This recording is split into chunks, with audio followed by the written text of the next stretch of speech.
Bonjour et bienvenue dans un nouveau tutoriel consacré à l'utilisation d'un module que j'ai développé qui s'appelle Zoombox. Alors ce module est un module qui ressemble un peu à ce que fait Lightbox mais en plus large, c'est-à-dire qu'il permet d'ouvrir des images, des vidéos venant de différents services et en fait tous les types de liens. Donc sous forme d'iframe, de balises embed et tout ça. Donc là on va voir comment télécharger, installer et utiliser ce module pour un site web.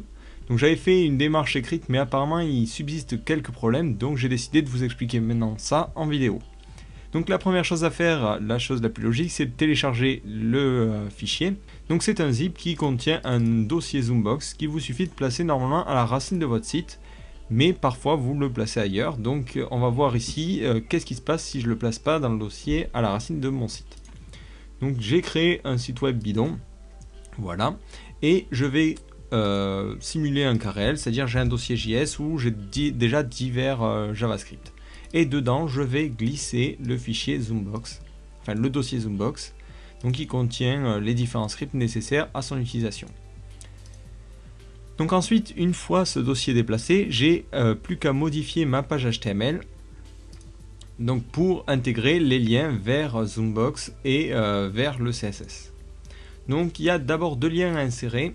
Donc c'est les liens vers les scripts. Donc il y a un premier lien qui est le lien vers le script jQuery. Donc si vous avez déjà jQuery sur votre site web, inutile ici d'aller replacer jQuery. Donc vous pouvez supprimer cette première ligne. Et sinon, vous mettez cette première ligne et cette seconde ligne. Donc là, voilà, le premier problème qui apparaît souvent, c'est que vous ne placez pas Zoombox dans le dossier qui se trouve à la racine de votre site. Et du coup ici, ce lien devient caduque, c'est-à-dire que ce n'est pas le bon lien. Donc pour comprendre comment changer ce lien, il suffit de regarder l'architecture de votre dossier.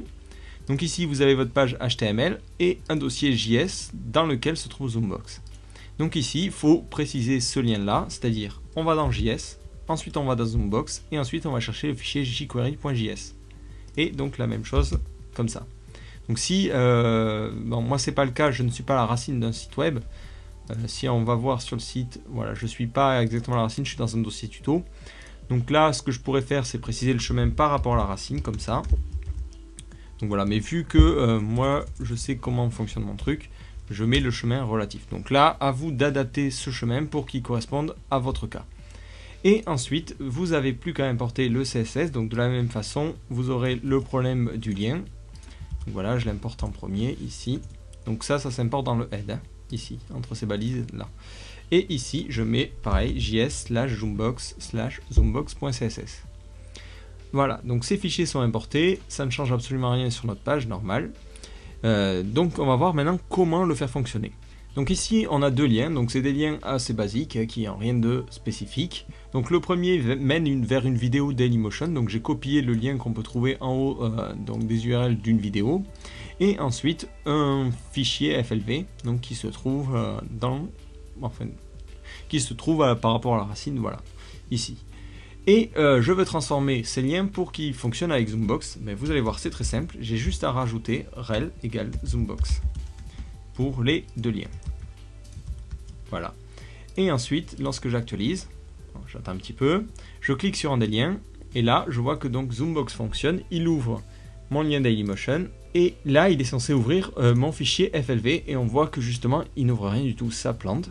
Pourquoi? Parce qu'on n'a pas placé le dossier là où normalement il doit être placé. Donc on va devoir modifier le fichier zoombox.js ici. Voilà. Et changer le chemin ici aussi. Donc mettre js/ voilà, zoombox/mp3 player.